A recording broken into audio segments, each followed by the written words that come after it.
All right, let me test this thing, Coach, make sure that we're live here in the right space. And sometimes it takes a minute to register. I got the sniffles. I've got a little bit of drainage here. All right. Oh, now we are good to go, Coach. All right, guys, welcome. Good. This is Bernard Nomberg. I'm up in Birmingham. I played for Coach Parrish in the early 80s, and I appreciate you guys rolling in right now. And I've got Coach Wayne Parrish with me. Good afternoon or good evening, Coach. How you doing? Doing great, Bernard. How about you?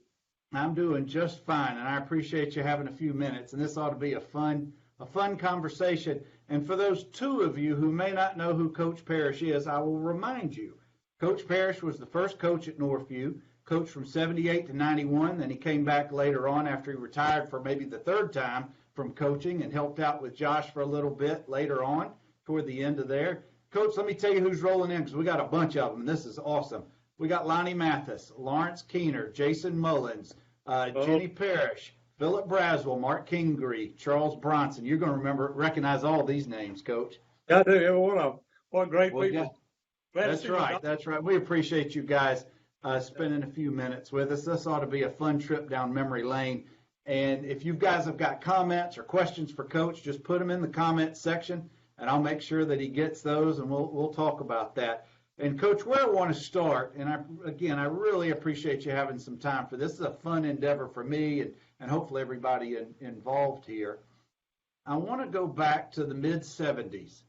You're in Dothan, you're coaching, but I want to talk about first about the formation, the decision, if you remember, about splitting up Dothan High and creating Northview. Were you involved in any of that? What do you remember? Talk to us about that time period. Well, it was, of course, Dothan High, and we'd been to the, we'd had a pretty good program there, a real good program, one of the top in the state. Went to the finals a couple of times and couldn't win it, but we were there and played Mountain Brook and then Huffman. But anyway, before I get a lot further along, I want to tell Lonnie and Lawrence and all them that's on here, hey, my daughter especially, but I still miss all of them, and special people, very special people. Anyway, getting back to that, they they thought I thought it was overcrowded. We had about 2,200 kids at Dothan High, and so they wanted to build another school, and so they were trying to find where to put it, and they put it in the north side of town, and everybody knows where Northview is on Highway 431, and we split up, and so they had a system where a bunch of kids got together and decided what the mascot was going to be, what the colors of the school was going to be, and all that kind of thing. And it all got started. And they were really, believe it or not, there was a lot of excitement. There wasn't a lot of excitement over the teachers, but of course I was excited more than anybody because I became the head coach of Northview. And when I became the head coach, it took them a long time to ever let me get it, but I finally, got the job. And I had 2 weeks before spring training, 133 kids, no equipment, no place to practice.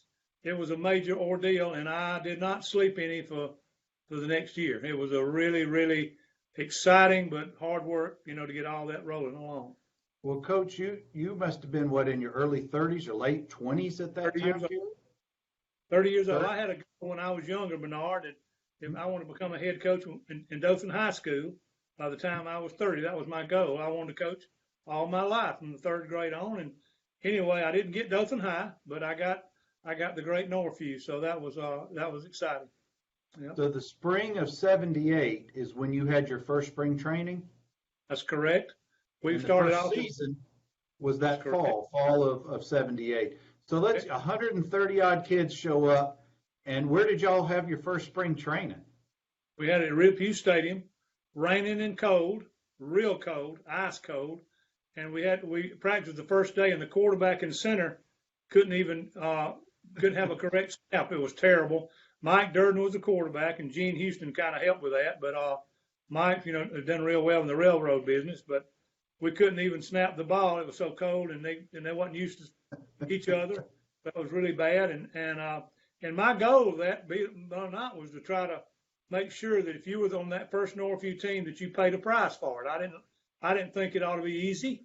I wanted to be real hard, and of course the weather really helped with that, because a lot of kids didn't want to practice in that kind of weather. So that's right. Well, Coach, where'd all your equipment come from? 130 odd kids. I had to go over to the 107 Street up McKean Wilson. We went over there and I sat down one whole afternoon and ordered all that equipment and told them I wasn't going to order it from them if you couldn't get it in by the time practice started. Right. Of course, right. all the coaches, which I had great coaches, need to mention them, all those great coaches, we all got them in equipment. And at 4 o'clock on Monday of spring training, everybody was dressed out in the field, believe it or not. Wow. 133. Wow. Yeah. And then how much, when you broke camp for the fall in August of 78, 4 or 5 months later, how many kids came back out and how many were on the first roster? Do you remember that? Well, it's going to sound bad, but it wasn't bad because I told you I made it hard. That's right. Went from 133 to 52. Wow. And, wow. Yeah, I'll tell you what, they were 52 great kids and fine young men, and they were hard workers. And basically, the offensive line, the second offensive line from Dothan High was the first offensive line. Sophomore quarterback with Durden. He was quarterback at Girard the year before. Had two great running backs in Dwight Jones, probably close to being the best running back I've ever coached. He was there, and Steve Ince was a fullback, and the offensive line was, I can tell you, name all of them. Sure, Todd Flippan and Tony Hall. I'm trying to think when I'll leave off somebody I know. Tony. Coach, that freshman class, that 78 class, set the tone that later won the championship 4 years later. Absolutely. But before we get there, we got some good folks I want to let you know who are with us. Kim Wise, Martin Andrews, Damon Glasgow, Mark Saffold. They all tell you hello, and we appreciate you guys tuning in for a little bit. If you got any memories or questions for Coach, just put them in the comments section. Coach, let's talk about how did you come up with your first coaching staff, that staff that helped you in the spring of 78 and then came with you into the fall of 78. Where did those coaches come from?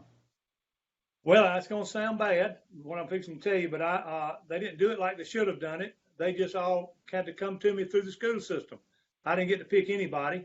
Of course, me and Bubba was there from Dothan High together.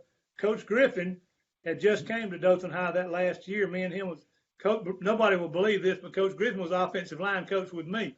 And wow. Coach Griffin's a great coach now, but he wasn't offensive line coach. And that's what I coached was offensive line.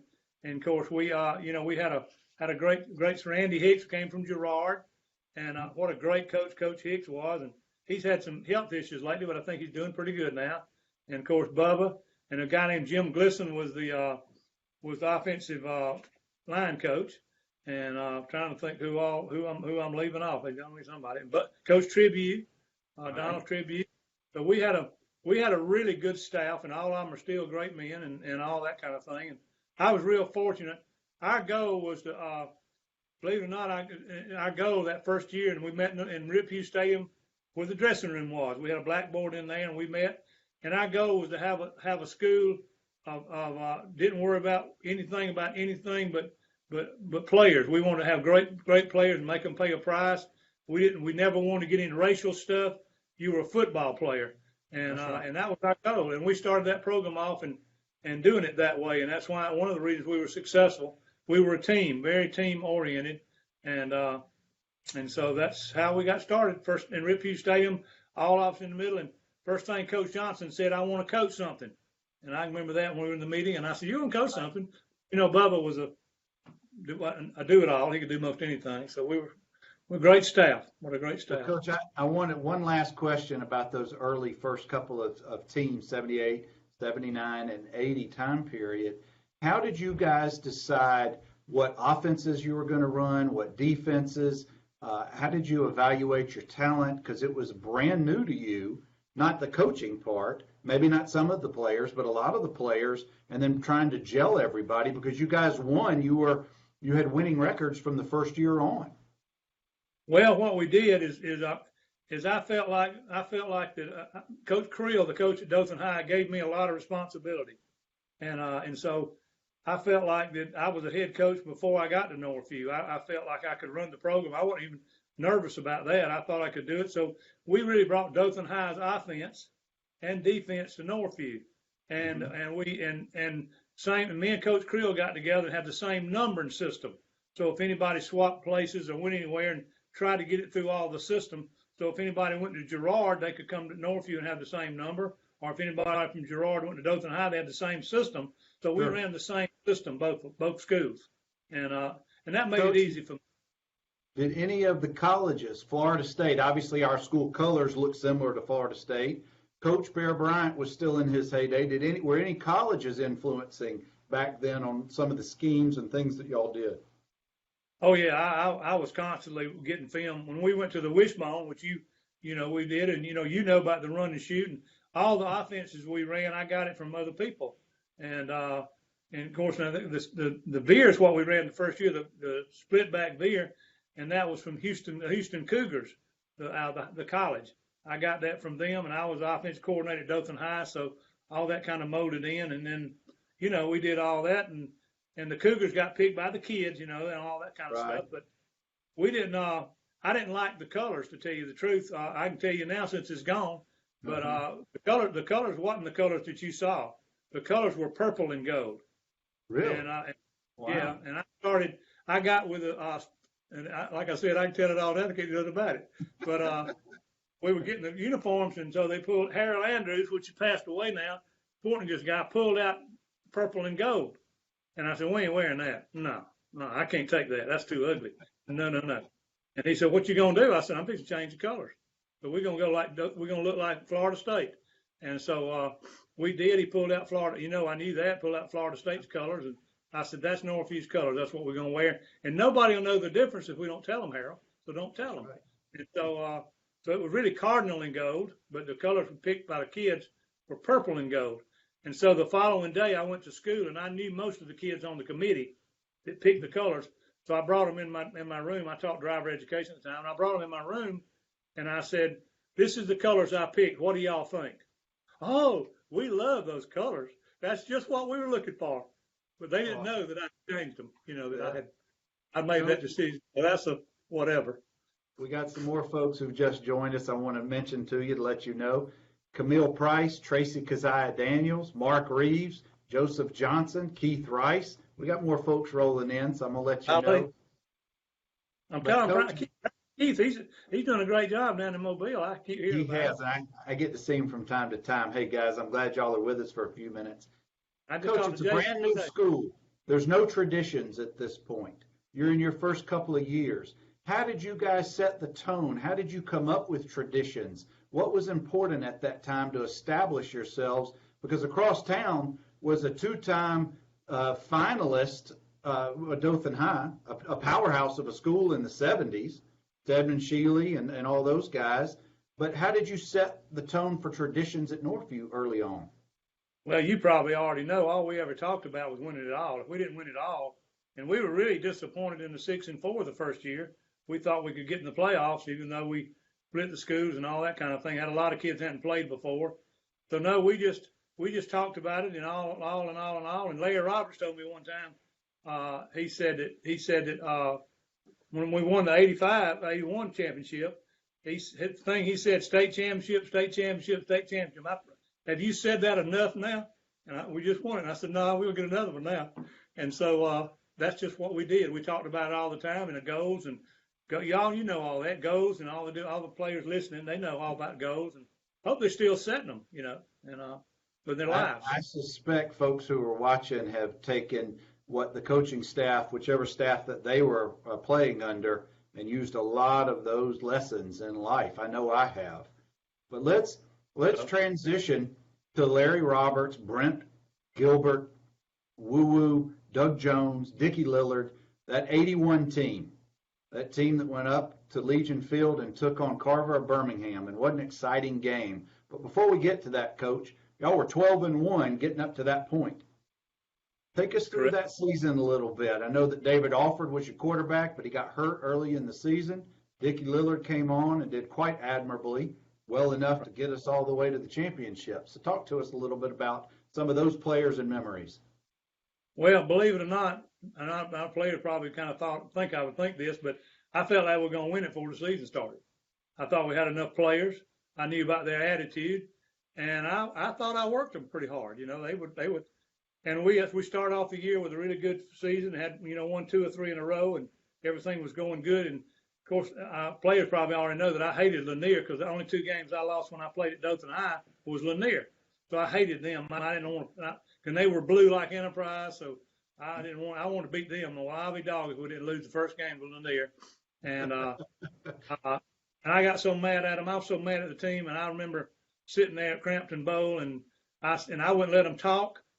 They couldn't talk going home. They couldn't talk during the week. They couldn't talk at practice. They couldn't talk unless I asked him a question or one of the coaches. You're not talking. We're not warming up. You're talking. And we played Crisp County out of Georgia, and they were number 1 in the state of Georgia. And and I wouldn't let them talk on the bus. And I told them if they talked, I wouldn't let them come with me. They're gonna just stay home. And nobody talked. And then we got out there to warm up, and no talking, no clapping, no nothing, just quiet, real quiet. And then I got them in the huddle before the game and said, we fixing to be state champions. This is the first game. And then I benched the seniors too. I benched all the seniors, Larry Roberts and all of them. I put them on the bench. In the first quarter, Larry Roberts was the main one. He punched me and punched me and punched me. And when are we going to get to play? I said, when y'all decide to win the state, I'll put you in there. Not until y'all tell me that. And of course, I knew they wanted to. And I let them in about the middle of the first quarter. And the bottom fell out. They just, I'm glad that I wasn't playing against them that night. They got after it, played hard. And then the worst thing happened, David Alford got hurt, of all things. And and I saw him get hurt. I knew he was hurt, didn't even get hit. And I remember, but I had fortunate enough we ran the wishbone, and we were fortunate enough to be working, had a great defense with Coach Hicks and Bubba and Griff, and all of them were great coaches. So the defense was good and solid, but we were down 13-7, and David got hurt, and Dickie had been practiced a lot, and so I can tell you the play we ran. You can probably remember, we ran 34, 3rd and 6. We ran 34, had to get a first down, and I told Dickie, I said, give it to Big Doug now. Anything open, give it to Big Doug. And he did and got a first down, and we beat the stew out of him from that point on. And then and I knew we were going to win it all. I said, nobody can beat us, and nobody did. Carver had the best football team we played that year. They were super good. That's how it is. That game turned on was it a missed or a blocked extra point attempt? Couldn't kick it. They didn't have a kicker. They couldn't kick it. They had a terrible kicker. I told Coach Johnson before the game, I said, they ain't gonna kick an extra point or field goal because they ain't got a kicker. And of course Lopez won the game with a kick and all that kind of thing. Larry Roberts made the catch. We ran 34 fan, and he caught it for a touchdown. And Larry played the whole game. Well, Coach, I'm looking at the 81 statistics, and the defense was just phenomenal that year. The most points was the only loss, as you said earlier, Sidney Lanier, 28-24. Then you gave up 20 to Crisp County, but beat them. But then no one else scored more than 14 the rest of the year. Yeah. Coach Hicks and Bubba Griff were great coaches. The players watching know that. Coach Hicks was, and golly, I remember we got mad at the defense one day, and Coach Hicks started kicking the ball down the hill, and kids would have to chase it. And I thought we were going to kill them that night. Coach Hicks was, and he said he got mad at the defense, and he was real hard on them. And of course, he's the one that taught Larry Roberts how to kick. Also, Coach Hicks did, and because Coach Larry Roberts kicked one and hit the back of the wall on Crampton Bowl on a kickoff. That's pretty far. I know at the time, the last time I looked at this, I don't know the current school record, but Larry had that 50-yard field goal, which set the school record at the time. It may have been broken since then, but I know that for many years that was the standard. I don't know. You know how I kicked? He ran up to the ball. That's right. He ran up to the ball like a kickoff. Anyway, that was funny. Yeah. Charles Bronson says, Coach, the Crisp County coach came to y'all's locker room after the game and congratulated the team. Do you remember that? No, I don't remember. I was so excited that that we won and all that kind of stuff. I do remember him. He called me though, and I do kind of remember that. He was a great guy. His name was golly. Anyway, coached at Albany for years. When I went over there with Early County, he was one of the coaches. I'm trying to think of his name. A great guy, a real great guy. Yeah. Well, you guys whipped them in the second half. You outscored them 21-13 to pull away in that game. It was worth looking at the stats here. Coach, we beat them pretty good. It could have been worse than that. Yeah. Well, let's transition a little bit out of 81. Take us into 82. Was not quite as accomplished a team. 83. '84 was the first losing season, but you lost a lot of players in those preceding 2 years. Now, I don't know if you remember this, but going into my senior year, my ninth grade team, we were pretty successful. We won more than we lost. But the next 2 years, I don't think we lost any games on the JV. And we 8 years in a row we went undefeated JV. That was the difference in our program than everybody else's. 7 or 8, I think it was 8 years. Bubba can probably tell you, but 7 or 8 years in a row that we went undefeated JV. We put you were developed in JV. I don't know if you realize that, but Monday night we let you throw it all over the place. And, well, I had between Harry Stanley and Lawrence and Jimmy McKenzie. I mean, there was so much speed on that team at the time. Yeah. But I must have been so proficient, so excellent at running the wishbone that you completely disbanded it by the time I became a senior. Well, I'm not going to give you trouble, but put it this way, you were not a wishbone quarterback. Amen to that. Well, I do remember with me and you and Coach Andrews going to Atlanta. Do you remember this trip when we learned we got the offense? Talk a little bit about that. Well, that was exciting. This is crazy. Now, you probably remember, maybe you don't remember, but I knew we had a bunch of receivers. I knew who they were, obviously. I always looked at what the ninth grade had coming, and then I would work the offense. We would. It's all my coaches now. We would decide what to do with the next offense or defense we ran according to personnel. We didn't run the same thing every year. So we'd run the split back veer, we'd run the wishbone, and then we went to the run and shoot. So anyway, make a long story short, I called Houston Oilers. And this is crazy. I know people think I'm nuts, but I called them and I told them who I was, and I was a high school coach, and I wanted to learn about the run and shoot. 1, 2, 3 throw like you did. And Mouse Davis sent one of his people over here he said, if you'll meet me in Atlanta on whatever night it was, I'm coming into Houston, Holiday Inn Airport, and I will teach you the run and shoot. And I said, well, that's the deal. I'll be there. So all three of us went up there, and he got that little camera film, if you remember. And I brought you because I knew you were going to be the quarterback. You were going to be should have been the starter because I knew you could throw it. Because we had geared you from the 10th grade on to be there. We were hoping you were going to be the one. And so anyway, we learned to run and shoot, and I don't think many people would have ever done that. And Mouse Davis, was a guru. He was the number one pro coach in the world. So it was neat how we did that. And we tried to run their stuff, Bernard, but we couldn't. We could try to run their stuff, but it was too complicated. So I broke it down to high school level. Yeah, if it was good enough for Jim Kelly to run in Houston for the Gamblers, it was good enough, certainly good enough for us in Dothan. But, Coach, if you remember, we ended up, because of the hurricane that Labor Day weekend against Lee, we ended up playing 3 games in 10 days. Yeah. And that was, remember, Lawrence got hurt in the first game. Oh, Lawrence, this is a good story about Dossie. He got hurt, and I knew he broke his arm. I could tell. It's like a loose wrench. And I went out there, and Lawrence wouldn't come off the field. You probably don't even remember that. But I said, Lawrence, you got to get off the field now. And it's a pretty big crowd we had on Labor Day, and he broke free safety that went on to North Carolina, I think, broke his arm, hit him. And Dossie got him back later on. Anyway, so he and I said, I tell you what, Dossie, just do me a favor. Just go over there and let the doctor check it. And then and we'll see what he says. And I knew he wasn't going to play anymore. And he went over there and sat on the bench and cried the whole day. And that's a good story about Dossie. That's how dedicated he was. He was playing with a broke arm. He ended up doing it anyway. He sure did. Well, we lost a close game to Lee that Labor Day. Then we beat a bad Kendrick team, and then lost again to City Lanier. Imagine that. But then we really started on a roll after we lost again to Choctawhatchee. But then Central of Thomasville came in, and we took care of business. We won 23-0, and that started our streak, our run. They were number 1 in the state of Georgia when we beat them. And Dossie got to play that night. He came to my office and said he wanted to play. And I said, "You're not playing anymore. Come to the game, do what you've been doing. You're not playing anymore."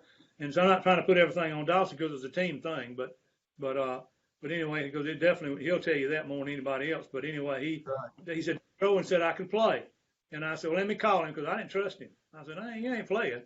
Dr. Owen said, "Yeah, if you put this cast on him, he can play, and so he came out there, and that helped you a lot and everybody because he had a lot of great players with Chris Holmes and Isaac and all them guys, and Well, when Lawrence came back out after I think the fourth game, our spirits all rose.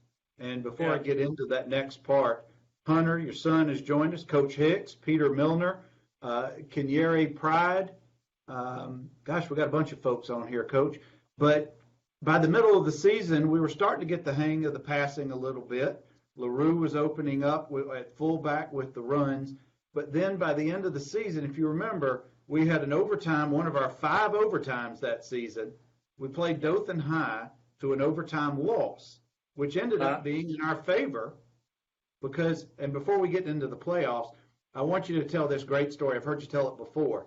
When you show up, and I don't remember if Bubba or Coach Ragsdale went with you to Montgomery to the coaches' playoffs meeting. Talk about that. You've told that. I love that story. Say first to Coach Hicks because he, how much I respect and love Coach Hicks, and what a great coach.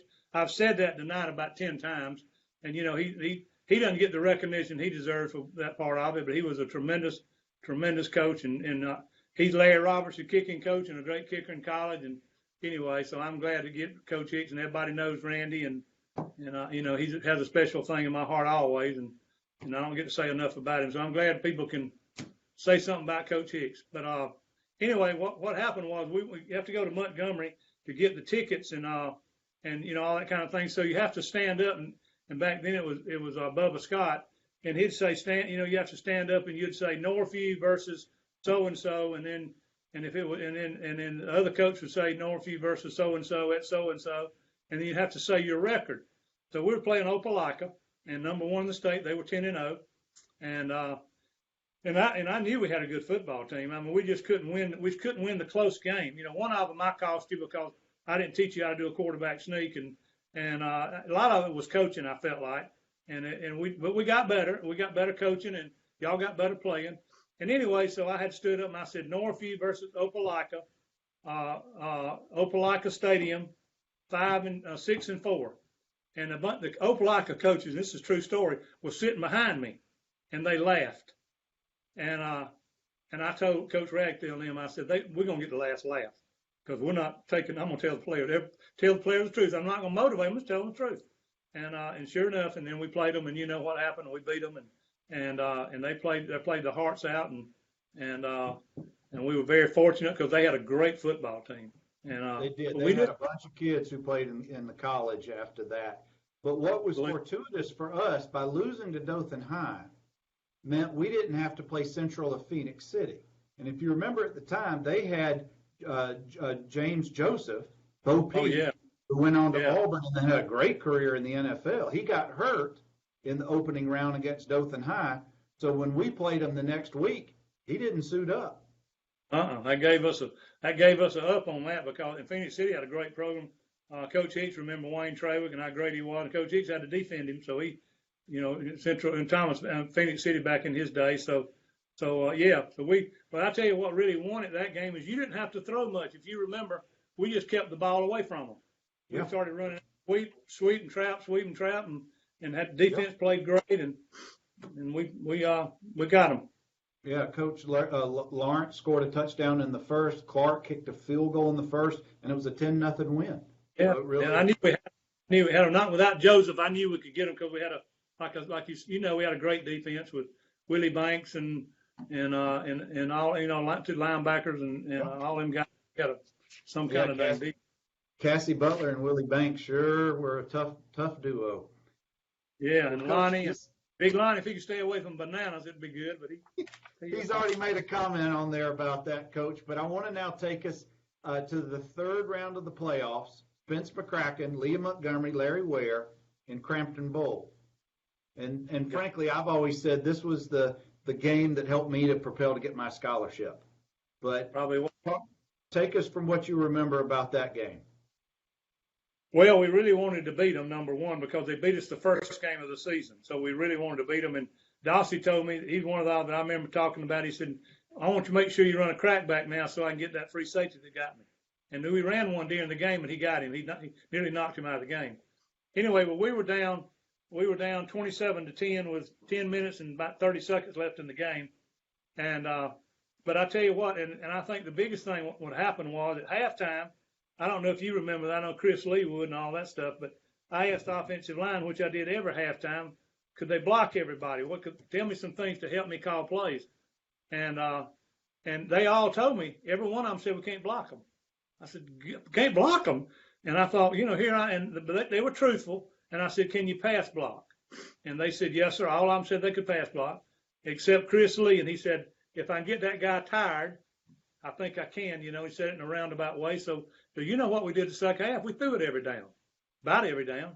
And then the most exciting part about it was that you started hitting that post pattern, and we started scoring and getting close to them. And then I knew we had to score one more time to win, but I wanted to score at the end of the ball game. And somebody called a timeout. Must have been me. And I remember telling you, don't score quick. Gosh sake, because they were tired, big old guys, and they were tired, and we blocking them, and you could throw, and Hogan was doing really good, and Isaac and all of them, you're throwing Chris Holmes, all of them offensive line doing great, and I don't know if you remember this or not, but I do. We got it down with about a minute left in the game, and maybe you saw me or you didn't, but I pointed to you to score. Now's the time to score, because I don't think they could come back. And you threw a post pass to Hogan. He caught it, and we got ahead. And then I'll be doggone if Lonnie can tell you, they ended up on our 1 yard line when the game was over. So a few things. David caught 4 touchdown passes that game, and the last one was about a minute or so to go in the game. But if you remember, I was so brilliant at the end of the game. I threw an interception on our 2-point conversion. They ran it back, and Hogan chased him the whole way. Well, back then you couldn't score on a play like that. So I remember he ran, I don't know if it was Quentin Riggins or who it was who had made the interception, but Coach, he ran right by me, and I didn't even attempt to if you watch the film, I didn't even attempt to touch him because I knew you couldn't do it. Well, Hogan comes from the other side of the field and chases him down and tackles him on the 1.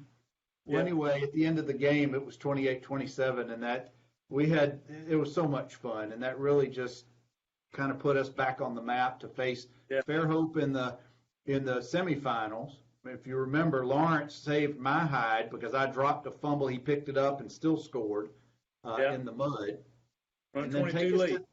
That's right. Now take us to the state final game in '85.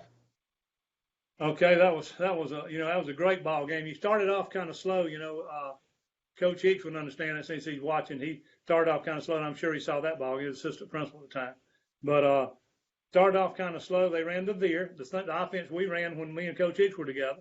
They ran the split back veer and had a great kicker too. And I went to Alabama, went on Alabama. But anyway, we started off and we couldn't stop them. I don't know, we were nervous or I don't know what went on. But anyway, this never could really put it together early in the game. And I kind of got worried because I'm thinking this is not how we play. We had a good plan, and Coach Radcliffe did a great job of getting them ready, and him and Bubba and Griff did. And so finally they fumbled on about the 5, and Air Starl picked it up and went all the way back, and that broke it loose.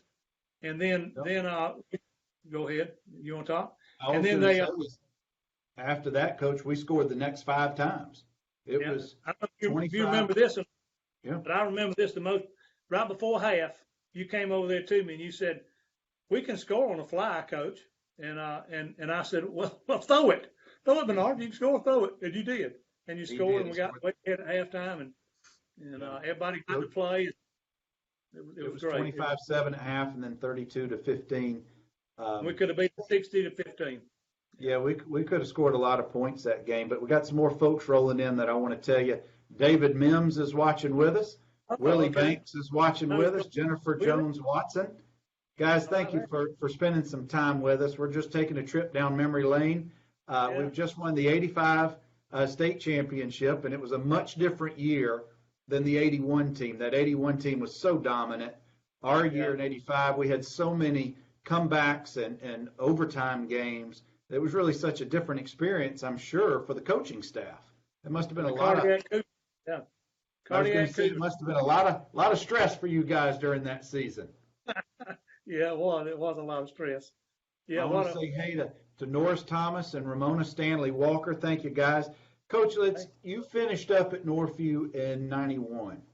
And I know you went on to coach in Georgia, and then ultimately you came back. But I want to take you from 85 to 91. You still had lots of talent. You still had lots of great kids in the program. You had probably most of your coaching staff still together. But things were changing. Each year, some new team is going to be hot. What was going on in 86 through 91 time period? You changed offenses a couple of times, but I know it's probably to fit the personnel that you had. Yeah, that's what we tried to do. And Coach Hicks, I keep mentioning his name. He knows how we did it and tried to fix the people to what plays and defenses we ran. But one thing that was real sad, my mother passed away during that period of time, which was really hard on me. I probably had the most emotional mental times. It was hard. Not many people know that, and that wasn't why we lost. I just thought I lost a little fire in me for some reason. I don't know. And I'm not saying I ran the team because I didn't. We had great coaches, and we had some great players. But I tell you what, we played because we were so successful, and Coach Hicks knows this stuff. We were so successful, nobody would play us. And so we played the top teams in Alabama, Florida, and Georgia consistently. Like we played Chalk-Tahatchee year, and they were number one in Florida, and we played all these great teams. And so we never played a sorry team. So we might have had a bad record here and there, but we were playing, and I wanted to play great teams. The better teams we played, the better, we got. So I always felt like that, even though it probably cost us a few wins and made it look better, but we were trying to be better by playing the best. And it rolled on, and we had a couple of bad years that were average years and whatever. And then we got on to the 90 season, 89 and 90, and we got two running backs and a great quarterback. Gray Harrison was a quarterback and real smart, a lot like you, but taller, and didn't throw it as well as you, but could throw it really well. And we had two great running backs in Stanley Owen and James Johnson. And James Johnson went on pro football. He went to Miami and played pros, and had a great offensive line with Mullins and all them guys there, and great defense. And Kevin Jackson was on that team, and then had Jinsu Park and all that stuff. And so we kind of built into, because we were the size of school, it was hard to be in the hunt every year because of talent. We just didn't have the big talent that Lee had, and Lee always had two offensive lines, and I'm not making excuses. I don't do that, and y'all know what I call that. But we just didn't have the talent everybody else had because we wasn't that big a school. Yeah. And then so we kind of geared toward 90, and I had all these players, and we should have won it that year. That was a real that was the most disappointing year I had at Northview. We should have won it. It wasn't the players' fault. You guys had you were 10-2. Most points you gave up was 27 at the game you beat Viger, but then lost to Murphy to end the season at a 10-7 loss. But that was a 10-2 season. That must have been you guys had an outstanding team. But let's kind of move on to 91. 91 was your last year at Northview. You were 6-5. You had no, 90 was I told you 91, but it's really 90. 90 was your last season. I last year, 91 year, into the graduation year, so that's right. What I messed up telling you that. No worries, Coach. We got some more folks rolling in here. We got the first Coach Parrish right here talking with me. We have the last coach at Northview. Josh is there. Hey, Josh, thanks for tuning in. I know you've got some great comments to share. Kevin Harrison, Rick Kazanave, Mark Kingery's got a great comment here, Coach. He says, have him say what excuses are. I'd love to hear him say it again. What I called him? Yep. I'm not going to say that live here. Well, you can nod your head. You can something you got, and everybody has one. So that's all I'm going to say. Let's do it this way, Coach. You can nod your head one way or the other. Excuses are like buttholes. Everybody's got them. That's it. Oh, no, you kept me out of trouble. We got ladies on here, so that's not a thing to be saying. And I'm glad to see Josh. Josh is off on a trip today. Right. So well, Coach, let's talk about before we conclude our conversation. I could talk to you all night, Coach, and I appreciate your time. And we got so many folks in here sharing some great comments. We all know about Larry Roberts. We all know about Lawrence Dawsey and some of these high-profile guys who really set the tone for the program over the years. But if I press you a little bit, you're going to come up with names who are unsung heroes, guys who meant so much to the program. They could have been a manager, a trainer. They could have been a second string lineman. I want you to jog your memory a little bit. They were really more important than the superstars. That's just, you might win ball games with having a great player like Larry and Dawson and that stuff, but you really win by attitude. Well, I'll tell you, I'm not trying to embarrass him, but he's on the line. I'll say it. Somebody named Keith Rice proposed to his wife on the Northview practice field.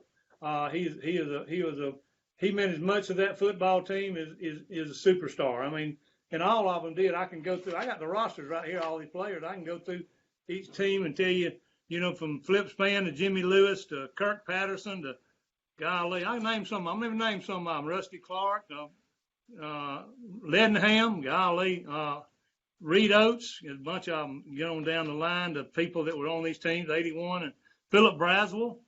Golly, what a great player he was, and he wasn't very fast, but he was a little bitty running back that could block you down in a minute. He was running the wishbone. And Gardner, Mike Olive. Mike Olive was the other end, like Coach Bryant. The other end was Hudson back in Alabama, and McDuffie, the center, and David Fields. Oh, golly, I can't name all of them. I wish I could. Crazy Dunseth. I can tell you a good story about Dunseth in his Jeep. Greg Hilliard, Andy Summerford, Mark Kingery, Bullard, Kevin Chris. Kevin Chris is a preacher now. That's great. I saw him the other day. He's a preacher. And it goes on to 83 team. I had, Butch Henderson went on the Army and did well, and Boost Bolden, and Coach Coleman's running for representative now. Jeff Coleman, Milner and Fricks and Barr and Shaughnessy, and I got a bunch of them. They were some great. Let's keep on going. I go through the roster of all these. Yeah. I'm gonna miss them. I'm Chris Parrish and Roger Morris and Little Morris, and he was tough. Lonnie, Banana Man Lonnie. I could have killed Lonnie. I'm going to get Lonnie on here one day, Coach, for him to share that story. I'm going to let him share it after the league game. I was mad at him that night. Here we won, and I was mad at him because he was sick, going home eating 50 bananas. Anyway, Dawsey, Chris Holmes, Jonathan Collier back up, and Alan Wright, and he passed away. Was a good lawyer here, good CPA in town, and Kevin Collins and Greg Wilcox, Manny Venegas, a doctor now.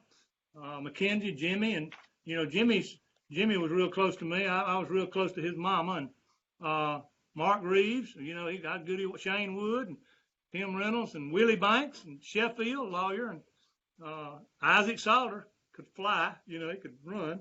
You had him and Pat Fitch, and Dewey Bland and offensive lineman, and then the 86 team we had O'Henry and coach for long Casnave and Big Easley and Derek Ward. I hear from Derek. Some people tell me about him every once in a while. And Jamie Holman and Dudley, Toombs, Fitch. Oh, you got some, golly.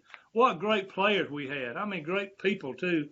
Joe Easley and Pike and Bobo Brinkley passed away. That. Somebody, he was terrible about Bobo. Loved him dearly. And then, of course, Willie Fields and Sappho. And Sappho took over from fullback and all that when we still ran the wishbone, and Curry, and then we got 88 team had Scott Toombs and Big Easy, like I said a minute ago, and Robbie, Robbie. Robbie threw the most passes in the history of Northview High School, Well, I was going to bring that up, but I'll let you keep going and we'll come back to it. Anyway, I remember that night I played Greenville that night when he broke the record and wasn't trying to break a record, and Sean and Ragsdale said, fourth down several times, several times. And he said, what are we going to do? I said, throw it. We're not going to kick. We're not going to kick. Just don't worry about kicking anymore. We're just going to throw it and have fun. And we're going to have fun. We might lose this game. And Greenville was undefeated. And the only team to score on them was us. So that was fun. And Stephen Collins and Jeff Brown and golly Yost. No, what a good 89 team. Golly, we had I got all this stuff. You're going to get to put it on Facebook, all these rosters. And I hope so. Ryan Hicks, Coach's son, was on here. And Jinsu, what a great kicker. Jinsu was a national night taekwondo champion. He could kick that thing. He had a thump when he kicked Cantaloupe and James Johnson and Jason Keel. Coach Hicks remembered a lot of these players because he was a principal then. And Brian Robertson, and then the 90 team, the last one, had Shane Hawkins, and his brother passed away, and his daddy too, and what a great coach he was. And Gray Harrison, Keener Baxley, the lawyer, banker in Birmingham.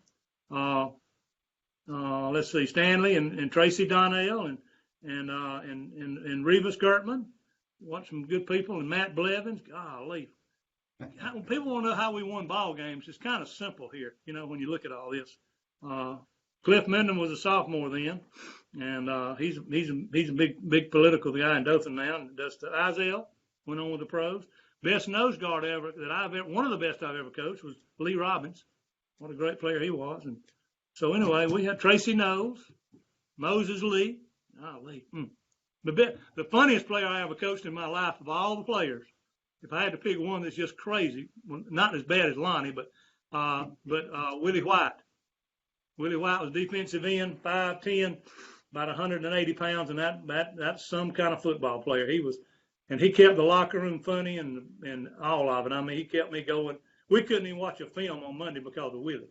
Coach, I'm surprised he's not here with us live because he's been very active commenting and sharing some good stuff. And we're getting close to the end of our discussion, which makes me a little sad. I'm glad you had that trip down memory lane naming all those kids. But I want to take you to just a couple of games before we get finished. I want to take you to the very first Northview game. Leading up the week of the first game, it's August of '78. Okay. What do you remember about getting ready for that game? Because I can only imagine it's a brand new school. It's a brand new program. And you got kids who have never played for Northview ever before. Take us to that time period. Well, I told you about spring training. Coach Hicks missed that part, but we spring trained, how hard it was. And I remember, what I remember the most is how hard the practices were. And then we came off the first game on Thursday, and Dwight Jones was probably one of if not the best running back, one of the best we've ever had. He was a great player, and he just couldn't get things together on some things. But he's doing good now. I saw him a couple of years ago. Anyway, we came off the field, me and Coach Hicks walking side by side, and I said, I'm just so disappointed in Dwight. He just hadn't practiced like he should, and I don't know if we're going to have a running back that'll do right. And had him and boy named Daddy Fat, Greg Mathis, passed away. But anyway, Coach Hicks said to me, "You wait till them lights turn on. He'll run," and he did. And did he run? Second or third play of the ball game, 80 yards, 22 lead, bam. And but I tell you, in my part, I was so sick because I was so nervous because I wanted to win so bad. And I looked up and I saw the Cardinal and go. I might start crying. I don't want to do that. But I got to get myself composed here. But I saw the Cardinal and go walk around the high part of the stadium at Carroll High, in the Carroll High Stadium, because the real high was a walkway. And they were walking around, all the band, and band man, and all of us were real close. And that's the prettiest uniforms I've ever seen in my life. And I'm thinking, we got to win. We just got to win. And we did. Did you ever? 35-12 was the final. Scored 2 touchdowns in the first quarter, including Dwight Jones's 71-yard run. You were thinking of 71. Okay. And he, when the lights came on, he did his thing, and y'all did your thing. Now, there's two more. The whole game was sick. Coach Hicks didn't. He coached the team probably. I was taking a knee. I was so nervous, and two more games I want to take you to. In 1983, the Wiregrass Lions Charity Bowl against Greenville at home. Oh Lord! How did that didn't turn out very well for us? But how did that come about? Well, first the what do you call the Rotary Club or somebody, I forgot who it was now, wanted to put it on the Lions Club, the Wiregrass Lions Club. Lions Club. They asked me would I play another game. We had a pretty good football team. Had a good football team, matter of fact, real good. And I got them in the room in there, and Coach Hicks I'm sure was there, but he got in there, and they didn't want to play it. And I knew they didn't, but they didn't say it. They didn't have enough to talk back to me because I have killed them to talk back to me. So I talked them into playing, which I shouldn't have done. If I had to do over again, I wouldn't have played it. But it was Northview, and everybody loved Northview, and it's Cardinal and go, and I tried to talk them into how to do it, take pride in it, no matter what. And they just didn't want to play it. They were ready for the season to end because if we didn't win it all, we didn't have a good year. So, that was the statute here. And so they were ready to end it. They were ready to get ready for next year. And we didn't have a good game. And Greenville had a good football team, though.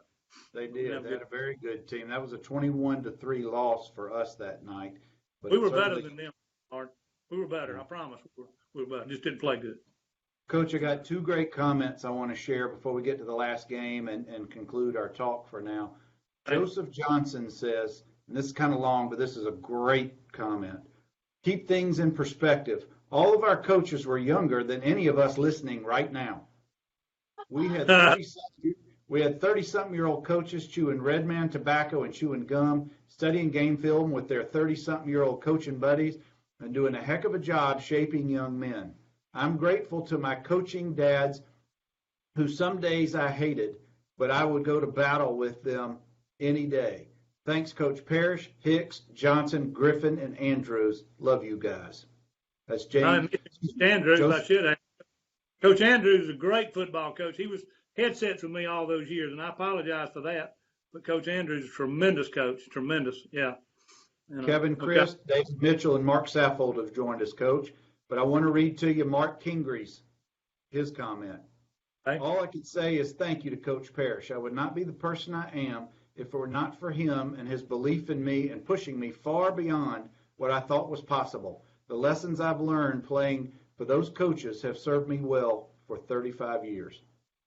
Oh, thanks very much. But that's an honor for us to coach them. That, when you got great young men. I don't think we had a lot of great players. I don't think we really did. We had a lot of great young men. And, that's more important than any. It carries you a lot further than football does. I mean, it's just great men. And all heart, it's that heart and that belief. Yeah. You win with heart. You win in life with heart and believing in the Lord, believing in God and all that kind of thing, all those things that are so important. And we did all that kind of, we just, golly, I got relationships, and Randy does, and Coach Andrews, and all of us have got, Bubba, Griff, all of us got relationships that y'all wouldn't believe how important it is for y'all to just every once in a while say, hey, you're doing okay. And that means more to me than anything else.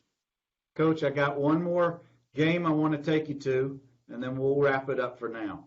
I want to take you to your last Northview game. Okay. Northview at Murphy, November 1990 quarterfinal 6A playoffs, 10-7 loss by Northview concluded the season. Did you know at that time that was going to be the end of your tenure as head coach at Northview? I kind of thought about it because I could retire from Alabama. And to be honest with you, Bernard, I didn't get a very good pay scale when I was there. And I hate to say anything ever boils down to money. But we know when you got kids going to college and all that kind of thing, you have to start thinking of your family a little bit more. And my wife can tell you that it was family always with me because, I love my children, but it was more important to me to coach. I love coaching and all that kind of thing. And all of us, when you're coaching in that area, you didn't make hardly any money. And I just didn't. And when I could retire and have more money and can coach in another place, the hardest decision I ever made was leaving Northview. Nobody in this world loved Northview more than me. And I went back to help my son, and I loved every minute of it. But I hate to say it was a money thing, but it kind of got that way. It got to be more of a family thing than. Of course, you had to do what's best and right for your family. But stay with me at this Murphy game. It's 0-0 at the end of regulation. Had you ever had a 0-0 game before that? That's crazy. You talking about before? Murphy went on. If I'm not mistaken, Murphy went on to win it that year. Or they were in the finals anyway. Well, it was, but we were as good as Murphy. I don't know if we were better, but Stanley got hurt. Big tailback got hurt, and that hurt us a good bit because he wasn't there. After got hurt in the second half. In the first overtime, both teams scored a touchdown each. Scoreless in the second overtime, and then they kicked a field goal to win it in the third overtime. Right. Kevin Jackson told me they ran a pop pass. They ran a quick fake the dive and a pop pass. And Kevin Jackson told me, and I used to practice against Kevin because if I could do a trick play against Kevin, I could do it against anybody. So Kevin was so good, and he told me he was going to pick off that pop pass on them. He said they're going to throw it, and when they throw it, I'm going to get it. You wait and see. He told me that, and he did. and we had a chance to line up and win the ball game with a field goal. And Jinsu, and I love Jinsu Park more than dirt, but he kicked the field goal, and the referees said he missed it. Josh is watching. He'll tell you right now he was under the goalpost, and he still promises it was good. And Tracy Donnell says it was good, but you just got me. You love Jinsu Park more than dirt. That's awesome.